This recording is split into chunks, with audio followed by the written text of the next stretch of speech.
Good morning, everyone. I'm here with Biscuit, and we are going to be stitching the butterfly sampler. Great, so we're going to start with the first butterfly number 1 here at the top. A couple of notes. You'll notice the fabric is very light. If your instructions printed and they look not great, I'm so sorry. I've been struggling to get it to print accurately. I'm happy to send you a PDF, a digital copy, so you can see the photos and zoom in and hopefully see the colors more as they are supposed to be. There are a couple colors that are pretty similar. That would be the ecru and let's see, what's the other color? The other color is what I used here. It's 9 something or other. Let's see. I don't know what it is right now, but it's definitely in your pattern.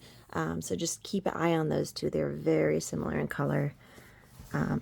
If you get the kit and you have a big tangly mess of a thread card, you can always wind your thread on bobbins to keep them more organized, or put them in a thread organizer without even winding them, just to keep them in separate little bins, to hopefully keep you on track and knowing what's what. Excellent. All right, so let's get started. So for butterfly number 1, I'm starting with this kind of brown color. And real simple here. I think most of the bodies are pretty simple. We're just doing straight stitches for the antenna. And then we're doing satin stitch for the body here. I think so for the bottom half, I did a vertical satin stitch, and it's up to you how far you want to come. Looks like I went somewhere around here. Honestly, I think the reason that I did this is because I got tired of doing the horizontal satin stitch and gave up, and I was like, oh, forget it. We're gonna go this direction now to fill the rest. So that's the easy part. And then you can see I'm going to actually kind of cover these ends here. Like that.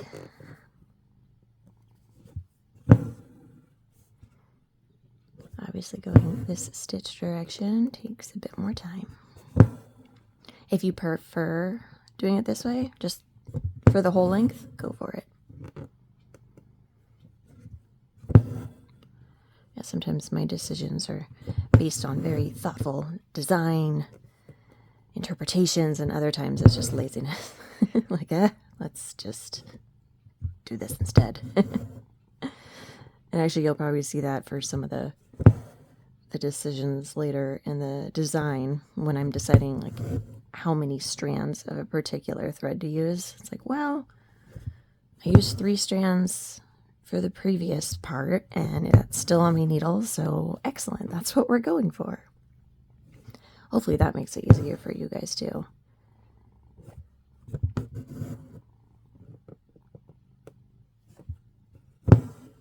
So if you have any questions as you're working through the pattern, questions about your kit, anything, please send me an email. That is always the best way to get a hold of me.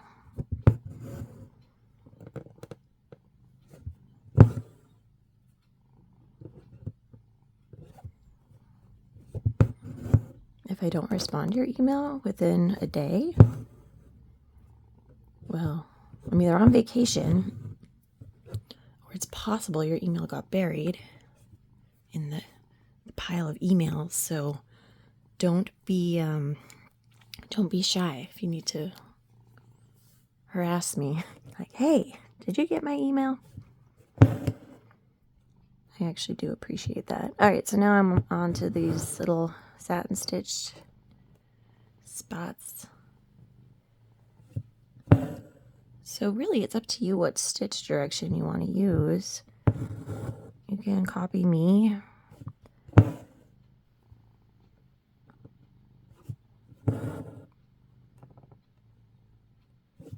Or do something else. I'm using 2 strands. The nice thing about these little spots is they're going to get outlined in split stitch.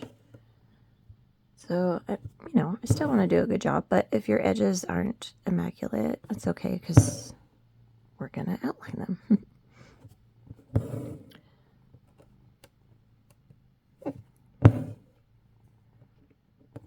If you like, you could always use a single strand for these spots as well as for the satin or the split stitch. I'm trying to decide, I think I need another stitch right there.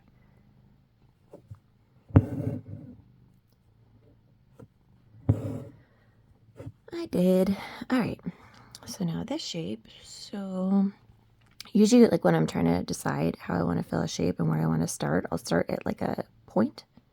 So see how this is like sharp, I guess. So I'll start here and then I usually try to go like the longest distance I can without it being too long, and you know, whatever that means. That was a little sketchy because I kind of lost part of the shape. But we'll stick with it. We'll see if I can fix it.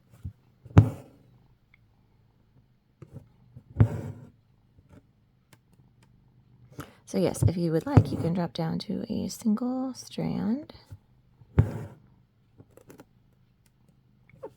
If you don't want to use the two.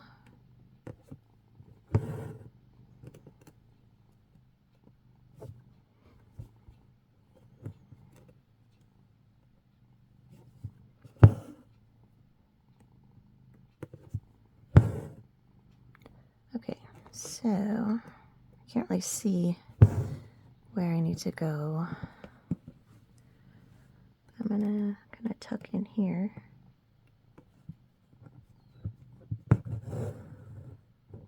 It kind of helped a little bit.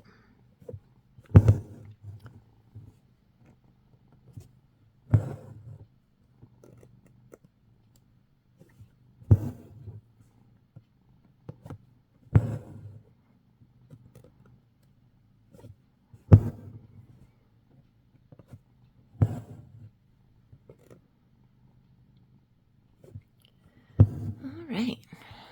So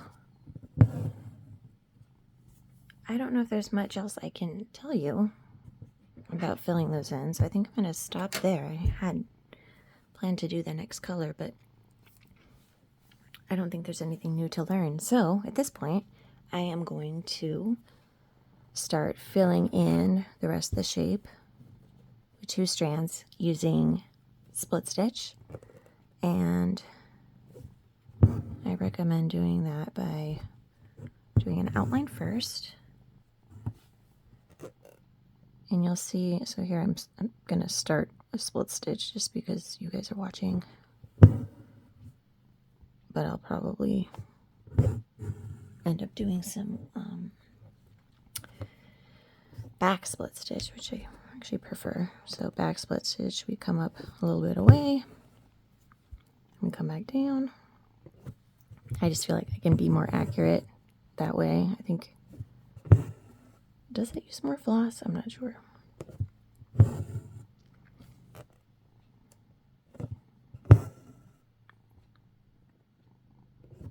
But either way, back split stitch, regular split stitch.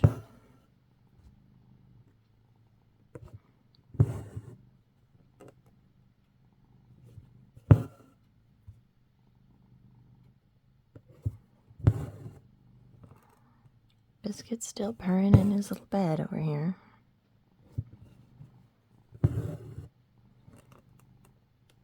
I was sitting on the couch this morning and the other cats came and sat with me and they fell asleep. And so they're still there. They usually don't hang out on the couch unless there's people there. So they must be really tired. So we all know that being a cat it's a lot of work. So here, excuse me, let's see, we're going over this curve and you can see how this stitch, it's, you know, probably the same length as the other stitches, but I have this guideline that's showing here. So with my next stitch, I can actually correct that if I'm doing a back split stitch. by using my needle to kind of bloop it over. I don't think that's the right noise word. Scooch. Maybe scooch is better. Scooch it over. And I probably need to do the same. Oops. Whoa. I just flung my needle out. Okay. Way too much excitement for embroidery there. All right. Scooch.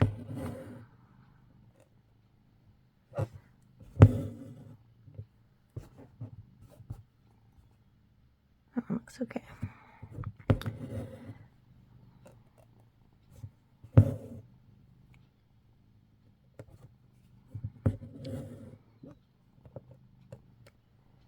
All right, etc., etc. So you're going to do the whole wing, and then you're going to come in the top wing. Then we're going to come in and outline our little patches here to help them get more defined and make sure that they kind of have a clean look to them.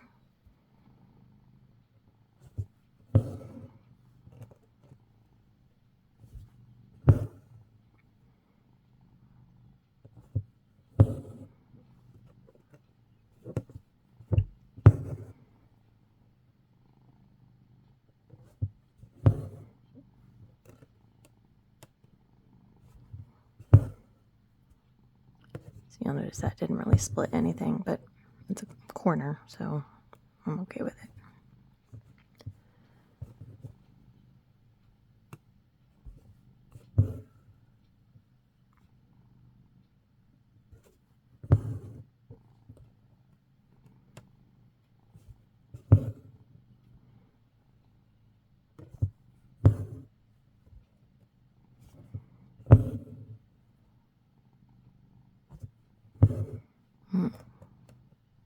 That doesn't look good. Who's doing this stitching?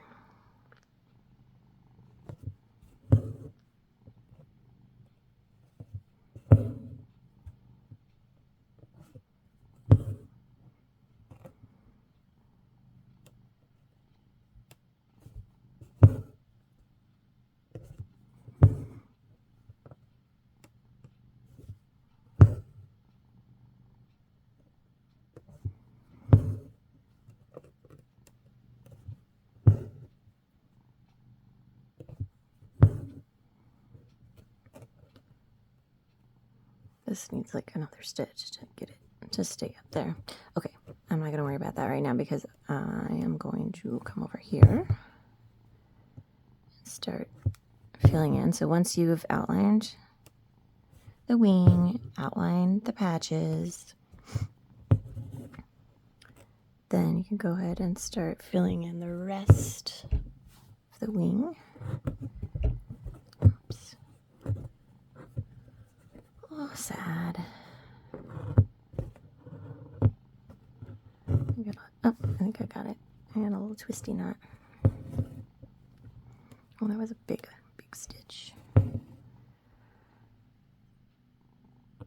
So try to make your stitches more even and smooth than I am doing right now.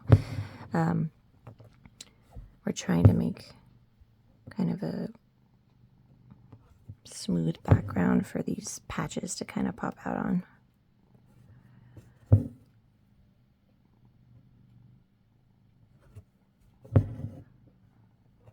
I can see some of my guidelines showing here. I'm gonna fix that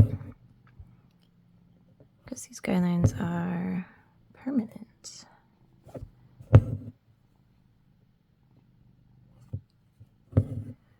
So I'm gonna split through here. It's better to go beyond the guideline than to have it showing, right?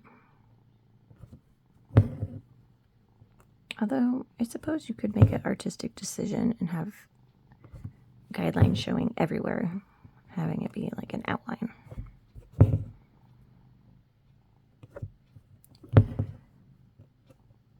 Okay. So I'm going to keep filling this in. This will take a surprising amount of floss and time.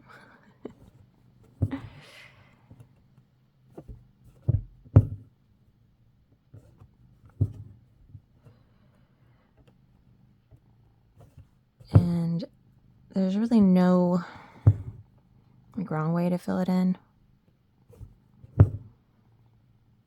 I mean, I'm sure I would do it a different way every time. Just trying to fill in enough that I can do the split stitches and French knots on top.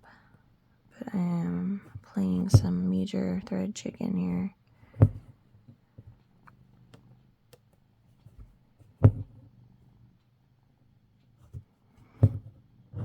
Okay, so here's what we've been doing.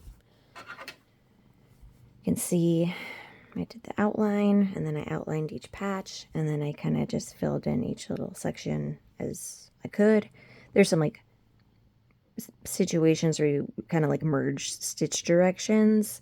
Just do your best. Like this is probably the more like weird part, more weird part, where I'm like circling this circle and circling this, and so there's this kind of vortex going on. Again, just do the best you can. All right, and so then we're going to add these straight stitches and French knots along the edges of the wings where we have kind of more of the blank spots. And you can do it exactly like I did it here, or you can add none, or you can add more. Like there's like a spot here, you could probably add more here and here and here and here and here. So like if this one's kind of like the monarch butterfly, right? So if you look at a monarch butterfly, you'll see these white spots. That's what these brown spots are, kind of, sort of. So get creative with it. You know, once you cover these guidelines, obviously you can't see them anymore. So if you're really into having yours exactly match up with the guideline, then you would probably want to leave a little gap for yourself. So we're pretending that I've already done the split stitch, right? And this is on top of it. So these are just straight stitches. And then these are going to be French knots. So when I do these guidelines that are like a circle, I go on one side, come up. I just like to do single wrap. So I do a single wrap on my needle like that. And then I put the tip down on the other side of the circle. And then I pull gently so that the wrap is now touching the fabric. And then I pull, I'll hear that pop, and pull. Ta-da! I'll do another one.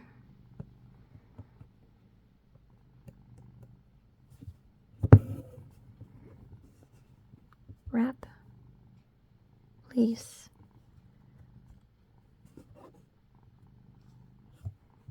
Pull. I guess it's silly to tell you how I use the guidelines on because you won't see them. But you can always visualize that so you know you're coming down just a smidge to the side. So I think that's it. I don't think that's all for number 1. Butterfly number 2. I can hear the donkey, the neighbor donkey. All right, I've got white.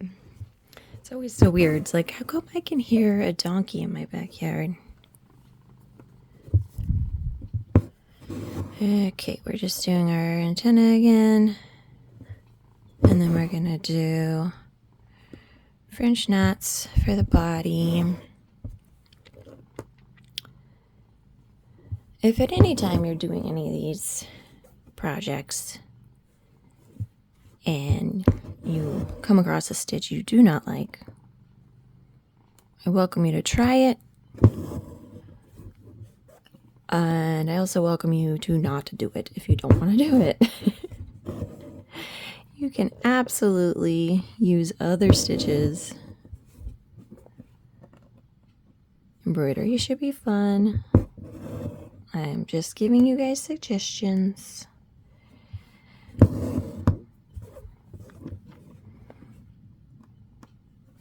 Or it could be you just think it looks ugly.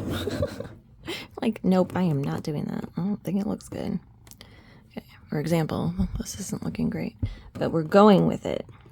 Like really there's a hole right here, but if I put a French knot here, it's gonna be too big. Let's see, what did I do? Before I did 2 across. Yeah, I just like really jammed them in here. Let's see. Oh, I guess that worked.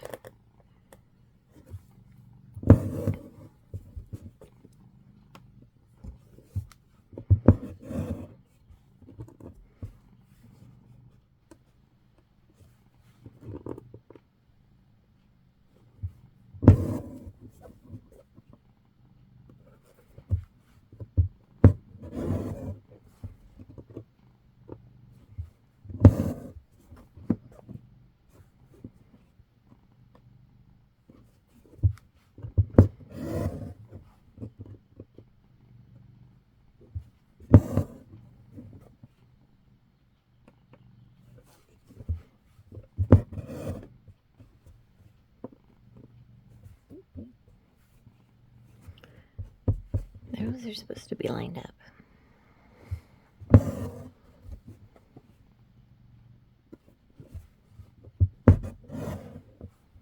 You could also do just like French knots for the top if you want, and then something else down here if your line of French knots isn't working out. Also, you could use less thread. If you use fewer strands of thread, you're going to have smaller knots and you're going to have more control. Since they're smaller. Well, I don't even know. Put one here. We're making it work. Okay, we're going to go with that. And then, let's see, is this down here? So I have this white already ready to go.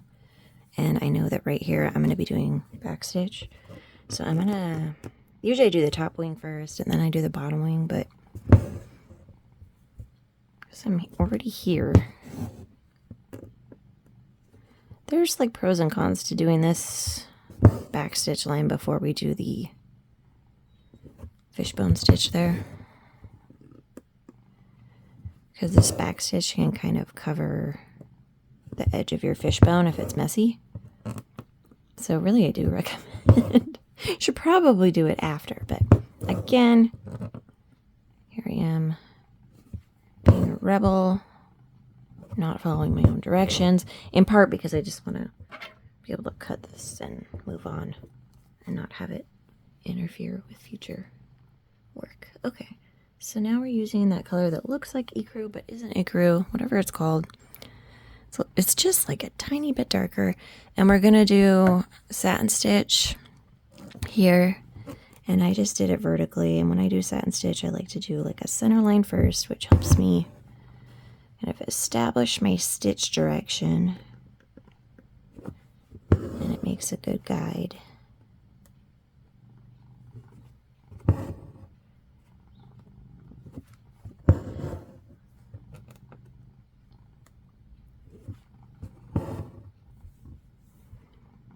Be gentle with your satin stitch.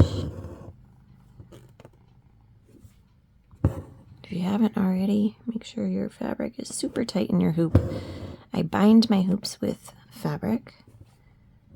If you need some fabric to bind your hoop with, let me know. I'm happy to send it to you with your kit or your hoops. I have lots of spare fabric for that, so.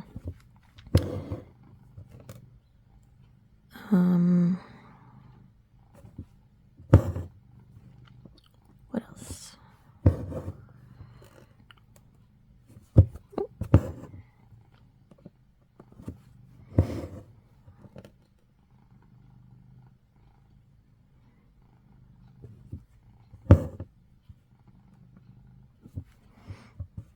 Usually I actually do this kind of in the opposite way. So I feel like people are more accurate when they go down on a guideline rather than up on a guideline. So usually I go down on the edge of my work where the guideline, or where the edge really counts, you know. I want that edge as smooth as possible. And for whatever reason, that's not what I'm doing. Maybe I will on the way back down. Although this is all of the floss I got for myself. So we might be just faking it here. Use your imagination that I completed this section. I feel like how many satin stitches do you need to see, you know? So yes, tension, very important. Lining. I mean, it's practice. Practice and tension. Okay, so we're gonna grab this pink color. I have 3 strands, and we're gonna do feather stitch on top of it.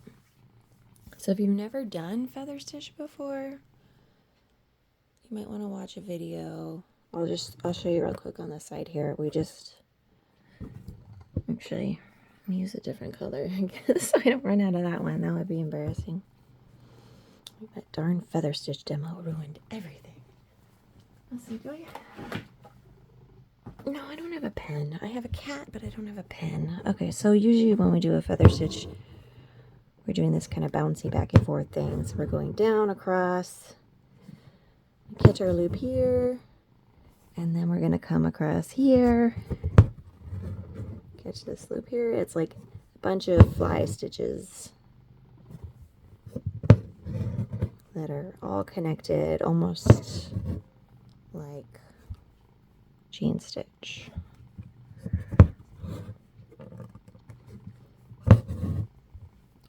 So this is kind of how you usually see it. That's probably enough.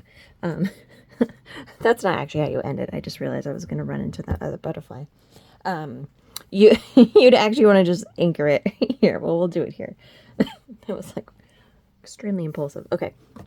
So for the wings over here, if this isn't your jam, you can just totally leave that as satin stitch. If you want, you could do like straight stitch stripes on top of it, something like that. If you want, that would look really cute, actually.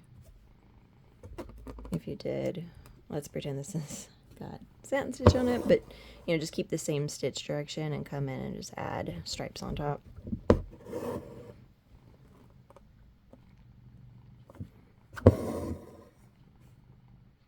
So I'm using this to like match the stitch direction, so these are parallel.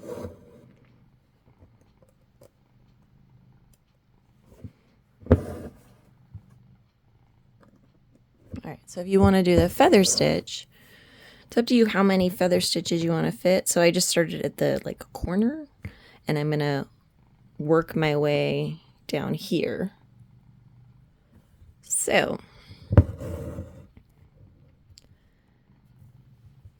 I'm gonna go, let's see, did I go to the right first on that one? Yeah, I did. Okay, so I'm going to the right. So obviously I don't want to go even here because that's off my guideline. I'm going to the right, and then I'm gonna catch that loop, and I'm piercing through my satin stitch. See how I actually pierced a single strand? I definitely did that on accident, but that's what you want to aim for because that helps keep those stitches smooth. If instead you come up in between stitches, you might kind of push them apart, and then that would be visible. Okay, so now I go down on the left, a little bit lower,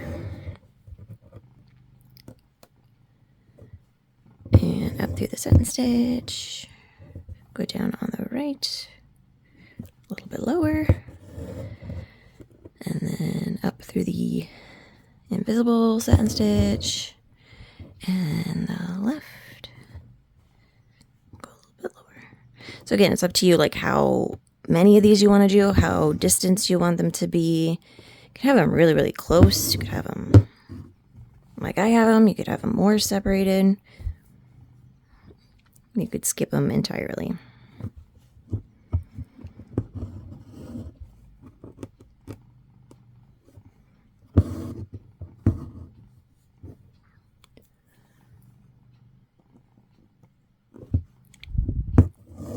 So to finish, come up.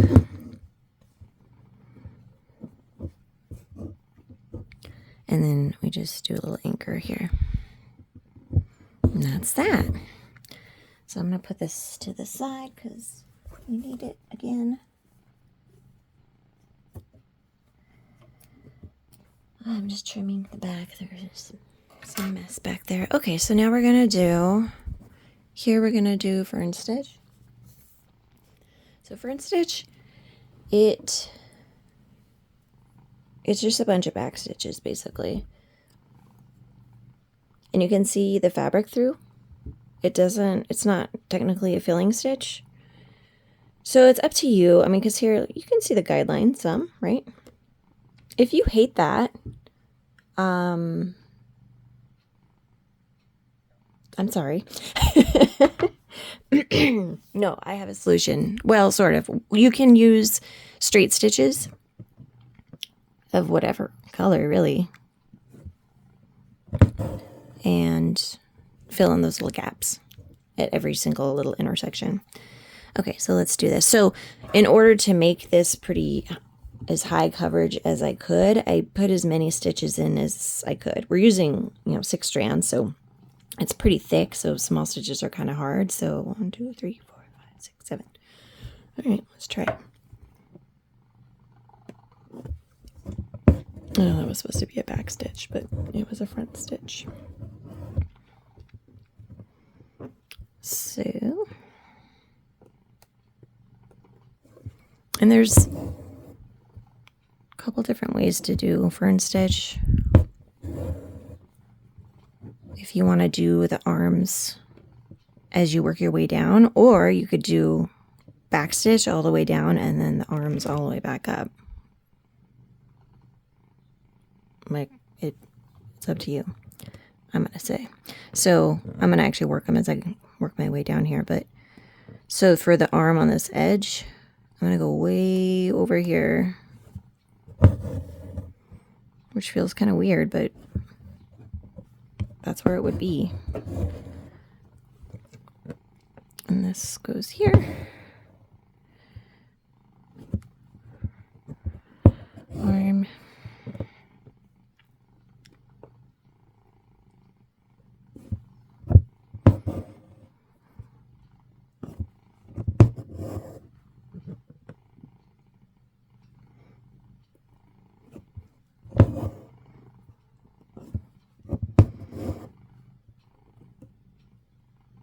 Next back stitch. This is number 3, fern.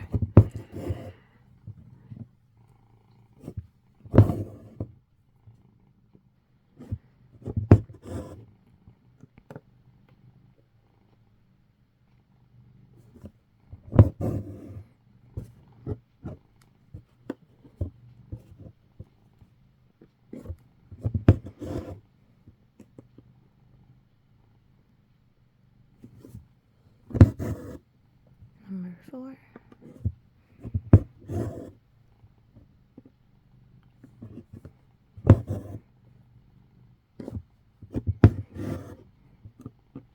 So if you do want to fill in those little gaps, I think you might want to use fewer strands. If you are going to fill those in with some straight stitches. Like maybe 2 strands, straight stitches to fill them in.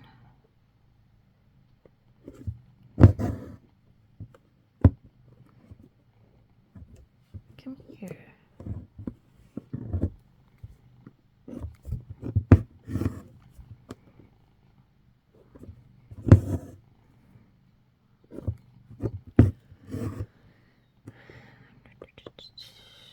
What did we do? I wasn't counting anymore. The first one's wonky, huh? 1, 2, 3, 4, 5, 6, 7. Okay. The first one has to deal with that curve, so you just let it be wonky.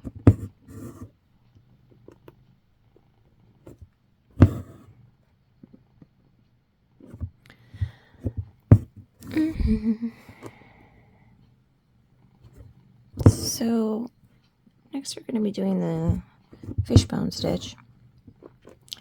And I suppose you can actually do the fishbone before you do this if you want. It's kind of the same conversation as what I was saying with the back stitch there. So I'm gonna come. I'm just gonna come up here, so we'll need that later. Okay, so let's do that fishbone. So this is like the tip of the fishbone, and we're working that way. Oh, it's definitely a weird shape. It's like curvy in a weird way. So we're gonna come down, center, up on the right, down to the left. So here I kind of want to, I'm going to cheat a little bit. I'm going to do like a reverse so that I can get under here a little bit.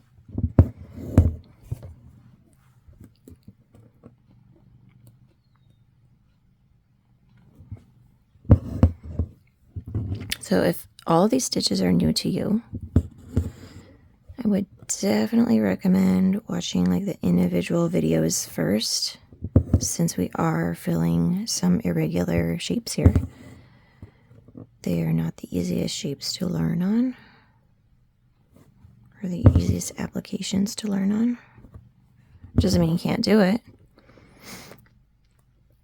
I'd recommend having like a spare hoop with spare fabric that you just use like almost like a sketch pad, but it's a stitch pad, I guess, to practice. I use mine all the time when I'm trying to work out, problems.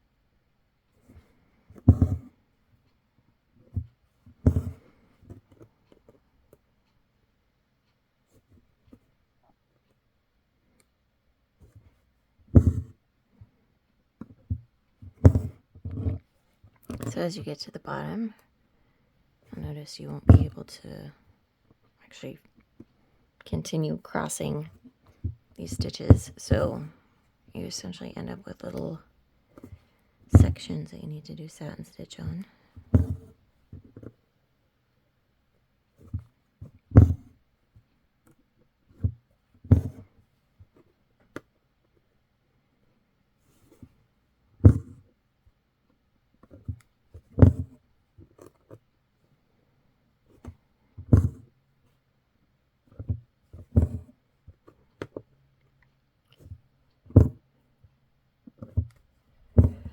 Okay. And then, let's see, we're going to use the color we used there to do the whipping here. I'm using the wrong color because I don't have that ready to go. I just have this left over from number 1, and I just want to demo it real quick that we're just going to come up at one end of our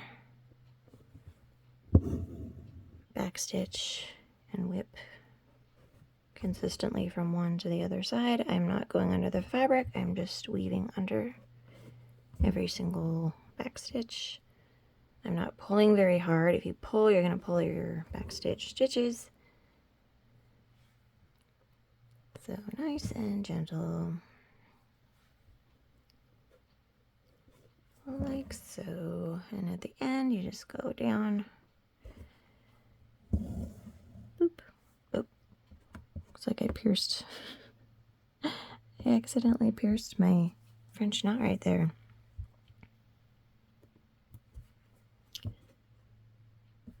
Oops, I'm like pulling on the wrong string there. So just what I was saying before, if you don't like the fabric showing through, like here I have 2 strands. You can use whatever color if you want to come in and just fill that in, like so.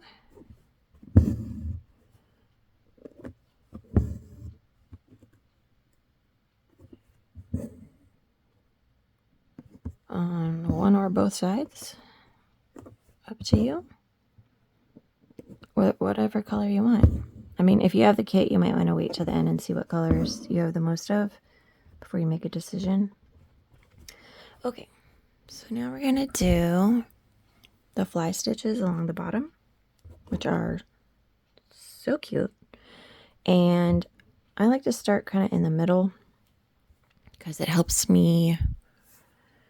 I don't know if it helps me. I think it kind of helps me because at the edges, like I'm kind of confused as far as like what stitch direction to use. So like when I think of a fly stitch, I think of kind of like a wide base. And then when I think of a detached chain stitch, I think of going down the same hole. And so for these, I kind of did something in the middle, almost just like parallel. I don't know. You might want to experiment with it and see.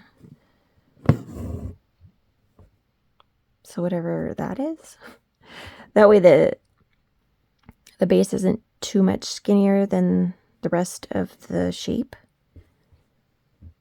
Yeah. And here you can see I'm going way over the guideline, and that's totally fine. I'd rather do that than under it.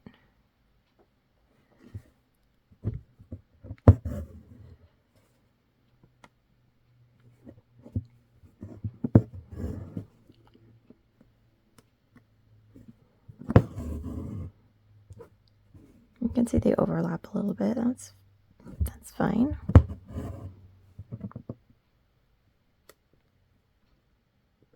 And if you end up with them having a super wide base and you don't like the look of the fabric showing through, once again, you can use the same technique we did before and just fill those in with straight stitches.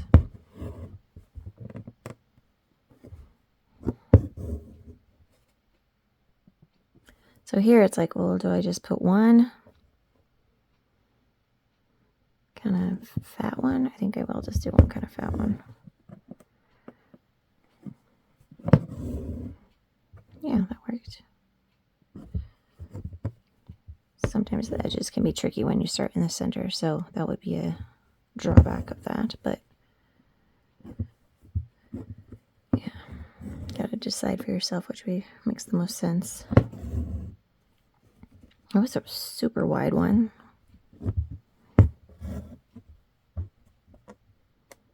Trying to have them be consistent, and that's not happening.